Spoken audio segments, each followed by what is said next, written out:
Assalamualaikum warahmatullahi wabarakatuh. Halo semuanya, perkenalkan nama saya Rasya Aulia dari SD Negeri 7 Metro Barat. Hari ini saya akan bercerita tentang kisah si bungsu dan 7 bersaudara. Di suatu perkampungan hiduplah satu keluarga dengan 7 putrinya. Keluarga itu sangat miskin. Saking miskinnya, makan saja serba kekurangan. Agar bisa makan kenyang tanpa diganggu anak-anaknya, sang ayah dan sang ibu makan pada malam hari. Suatu kali saat ayah dan ibu sedang makan, si sulung terbangun dan mengucapkan kata kik kik kik dan membangunkan semua saudaranya. Sehingga melihat kedua orang tuanya makan, mereka lalu meminta ikut makan. Sehingga kedua orang tuanya tidak makan lagi. Dan kedua orang tuanya kesal, ingin membuang ketujuh anaknya ke dalam hutan. Dan ternyata rencana itu sempat didengar oleh si bungsu. Dan keesokan harinya, sang ayah mengajak ketujuh anaknya ke dalam hutan dan bermusyawarah kepada kera untuk menyahut jika anak-anaknya memanggil dan burung-burung pajut untuk pohon. Dikira ayahnya masih di dalam hutan. Lama-kelamaan kedua binatang itu capek dan kesal. Nah, ketujuh anaknya baru tahu kalau ditinggal ayahnya pergi. Untung saja si bungsu telah menandai jalan yang mereka sudah lewati, dan mereka bisa pulang. Kedua orang tuanya melihat ketujuh anaknya pulang sangat kesal, dan hari berikutnya mereka berencana untuk membuang ketujuh anaknya lagi. Dan hari berikutnya si bungsu membawa biji jagung untuk menandai jalan. Seperti biasa, kera menyahut dan burung pabut memadok dan kesal. Ketujuh anaknya baru sadar lagi kalau ditinggal ayahnya lagi.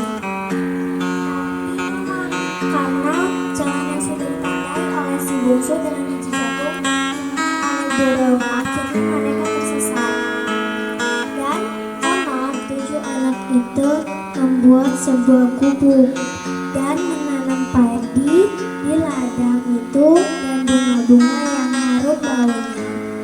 Karena baunya yang harum, didatangi kenui-kenui yang mau bertelur dan bersarang di bunga-bunga itu.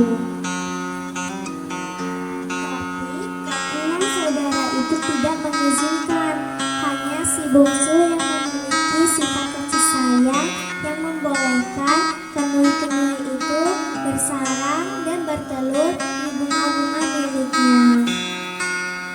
Dan setelah kenui itu bertelur, kenui itu pergi dan tak pernah kembali. Karena saudara itu pergi, dan si bungsu merasa aneh karena seperti ada yang menanam nasi di rumahnya. Saat ia mengintip, ternyata ada seorang pemuda yang menanam nasi untuknya. Dan pemuda dan si bungsu saling menyukai dan mereka menikah. Karena keenam saudaranya itu iri, ia mendorong si bungsu ke dalam sungai dan si bungsu itu hanyut ditelan oleh ikan besar. Dan karena ikan itu menelan seorang manusia, jadi cepat telah dan menepi di pinggir sungai. Ada seorang nenek-nenek yang sedang mandi melihat ikan besar itu sedang di pinggir sungai, dan nenek-nenek itu tidak bisa melukai ikan itu dengan golok atau pisau.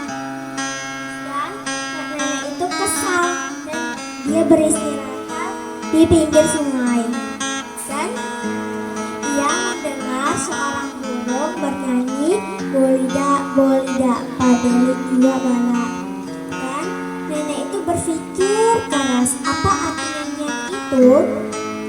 Nah, saat nenek itu berpikir, dia mengerti apa arti nyanyian itu. Ternyata agar bisa menyanyikan itu menggunakan daun belidang, dan nenek itu memotong ikan itu dengan daun belidang. Benar saja, ikan itu dapat dipotong dengan daun belidang. Nenek itu terkejut karena yang keluar dari perut ikan itu adalah seorang wanita cantik yang masih hidup, yang tak lain adalah si bungsu. Dan si bungsu itu menceritakan tentang nasibnya dengan nenek itu. Dan nenek itu mendengarkan cerita si bungsu dengan penuh hati, dan diangkatlah si bungsu sebagai anaknya. Dan sementara itu suaminya mencari si bungsu berhari-hari maupun berbulan-bulan, dan sampailah suaminya si bungsu di gubuk nenek itu dan bercerita tentang nasibnya ke nenek itu. Karena terharu, si bungsu menitikkan air mata di dalam gubuk itu karena mendengar si kesetiaan. Dan suaminya memutuskan untuk mencari istrinya, melanjutkan pencarian istrinya lagi. Belum sampai 5 langkah, suaminya berjalan, si nenek memanggil dan mengatakan, "Saya mempunyai seorang anak perempuan. Cobalah lihat, siapa tahu dia adalah istrimu." Dan betapa terkejutnya suaminya yang melihat yang keluar dari gubuk itu adalah istrinya. Dan mereka berterima kasih pada nenek itu karena sudah mengurus si bungsu. Dan mereka melanjutkan perjalanan untuk pulang. Dan keenam saudaranya itu meminta maaf karena menyesal, dan si bungsu memaafkan. Sekian dari cerita kisah si bungsu yang 7 bersaudara.